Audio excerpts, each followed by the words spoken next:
finally where I Am Athlete and House of Athlete could coexist, and I could feel good about it. Beautiful. Just alone watching what's going on with you in that platform, right? Like, it's a beautiful thing for mental health. You know, it's good. Men don't really have the same access to the tools that women do when it comes to mental health, right?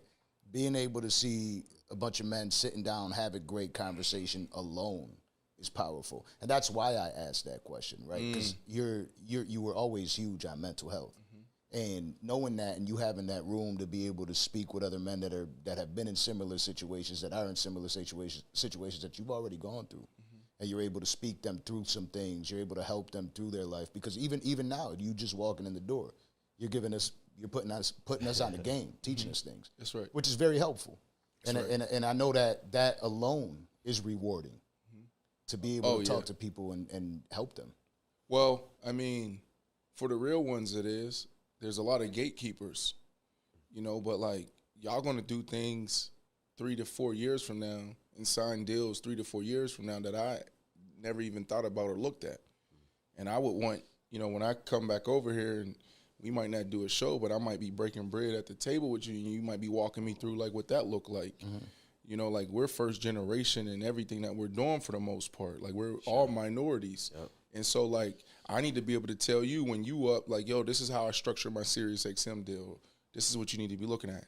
You know, Cam and Mace, they got their show, It Is What It Is, and we sat down several times. I gave them my whole, you know, like, they already got it. Like, I'm learning a lot from them, but it's like we're sharing the information. Absolutely. And then when they just did a big deal with Underdog, and I was like, well, this is where I was at, and here's what was on the table before I went left.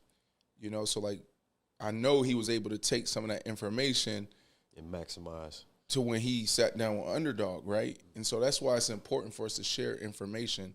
But, you know, so many people, you know, they gatekeep. Yeah. And that's okay. That's okay. That's okay. I don't like it. Well, You know, I mean, for it's me, like, I get it. I understand it. Some people believe that there's too many people that believe they can't share information because they'll be taken out, like, or this person will look better than them. They don't want to help somebody else. I'm all for it. that's right. You know, just podcasting alone, like, we've reached out to several people that do podcasts, and it's been met with an immediate, nah, we don't do that. It's like, we don't want to podcast with another podcaster. Okay, you know, like, they don't. It's just promotion. Smart.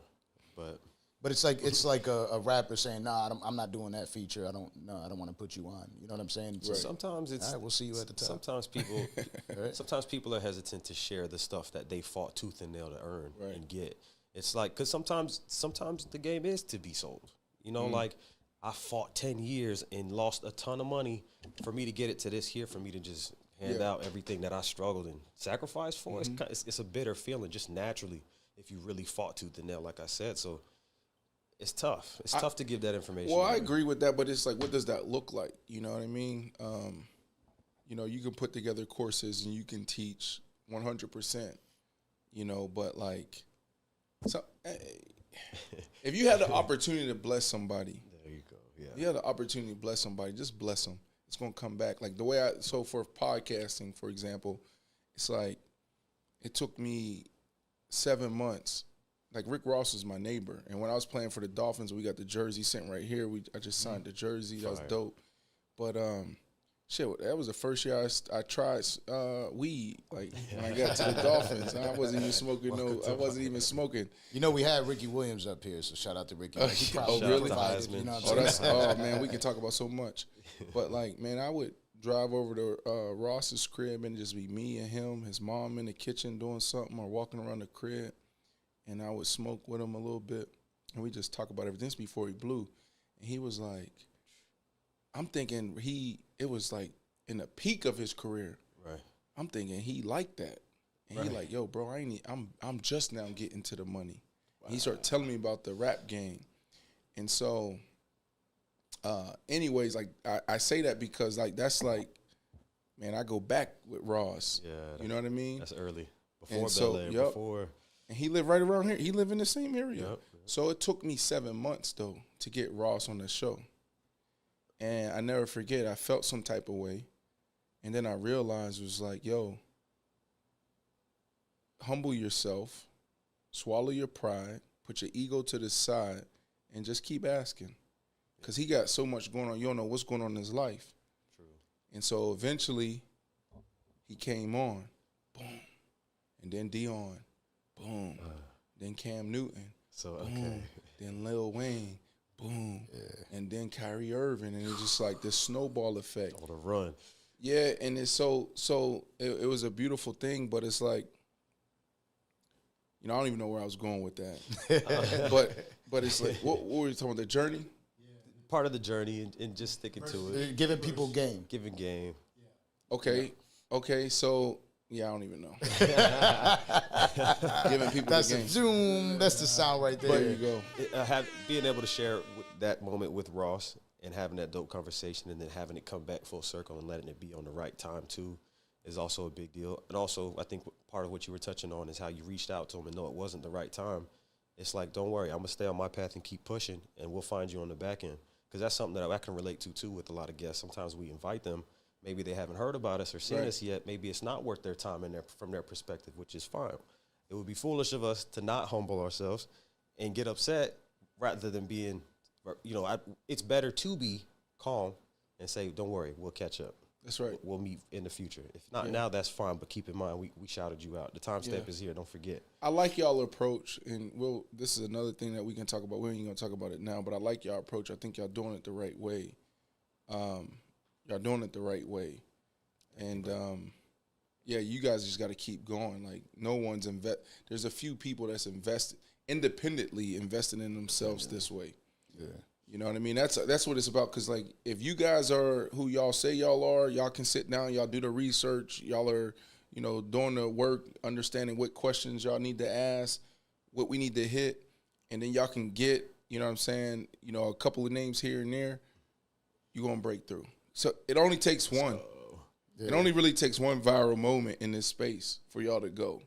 And then y'all got everybody's attention. We had Brittany Renner and Charleston White. Oh, that was crazy. There you go. Yeah. You got everybody's attention. Yeah. But let me ask you that. So what did y'all do after that? We stayed on our run. Well, before that, we had Charleston, and that went crazy. And then we brought Charleston back to sit with Brittany Renner because the Charleston, the first time he came on, he said it himself. This was the best interview he ever did, and he's a wild boy. But for did him he to come say down that, here? Oh yeah, he's on good terms with us. Yeah, that's the man. Yeah, he's wow. a man. That's I never showed this.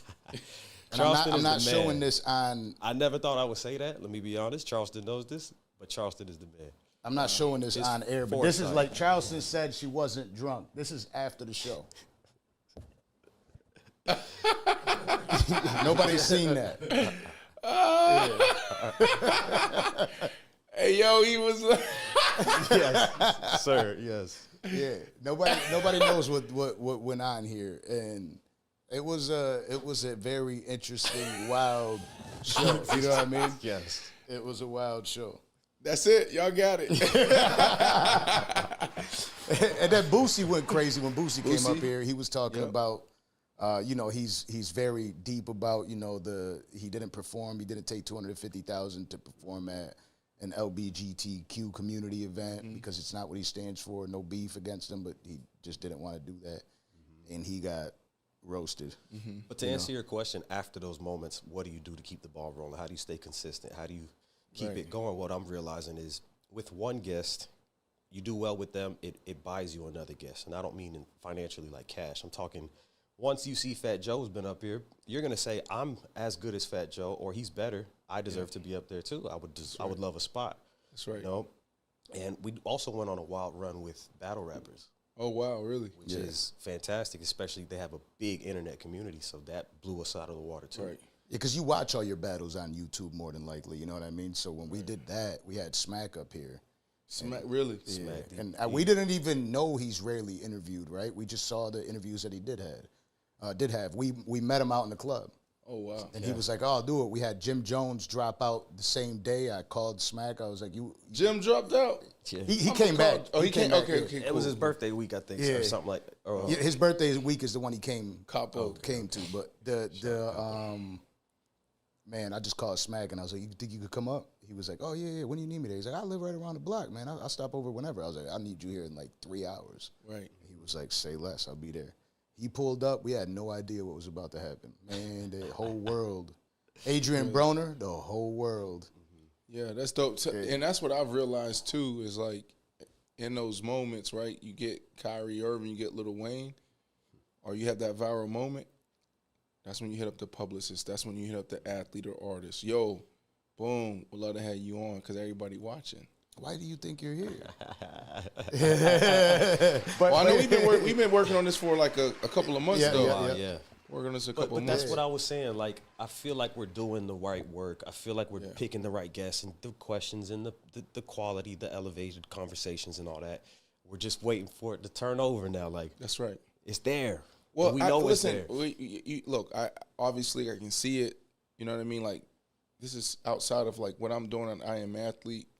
This is probably the first, like I would say, brand that I've gone into where I was like, okay, they understand attention to details. You know, that's really important because all of that matters. You guys built a brand. Appreciate that. Right? And so, like, y'all got that part. The hardest part for me where, I feel like January, February is when I really start understanding the game. Remember, because I ain't get into it to be in it. Yeah. I was trying to be in and out. And so, January, February is when I realized like the game that I was in, and that's like, how do you monetize? Like integrated marketing, AdSense, and even how do you pitch? How do you pitch? What do those conversations look brands? How do you get to them, the decision makers? And then once you're in the room, like, what are we doing? And then also like once you get the deal, how are you keeping the deal? Because there's a lot of like metrics and KPIs that they need to see. Gotta deliver. Yeah, it's not even just deliver. It's also just like if you want to run a sophisticated business, right, there's certain things that we got to track and we also got to report back. So there's so many parts to it. And that's been the hardest thing for me in I Am Athlete because people are like, damn, what is he doing? Why is this? Why is that? And it's like, bro, like the hard work is like the shit that y'all don't even see on camera. Yeah. I got to learn, like I'm sitting down with Procter & Gamble. I'm sitting down with PepsiCo. I'm sitting down with the NFL. I'm sitting down with Diageo. And like I got to put together a media kit, and then I also got to like learn like the cycle of it. Like when sometimes when we start, we trying to pitch in November, December, they're done. True. Summertime, July, August, they're done. There ain't no more business to be had. So you got to understand the flow of this business, and so like that's the hardest part is understanding that. I feel like I'm finally in a place where I get it and I understand it. And so, like, when we talk about breaking through, it's like, all right, how do we monetize this? Yeah. Because we rather watch y'all than go watch them, ABC. Yeah. That's true.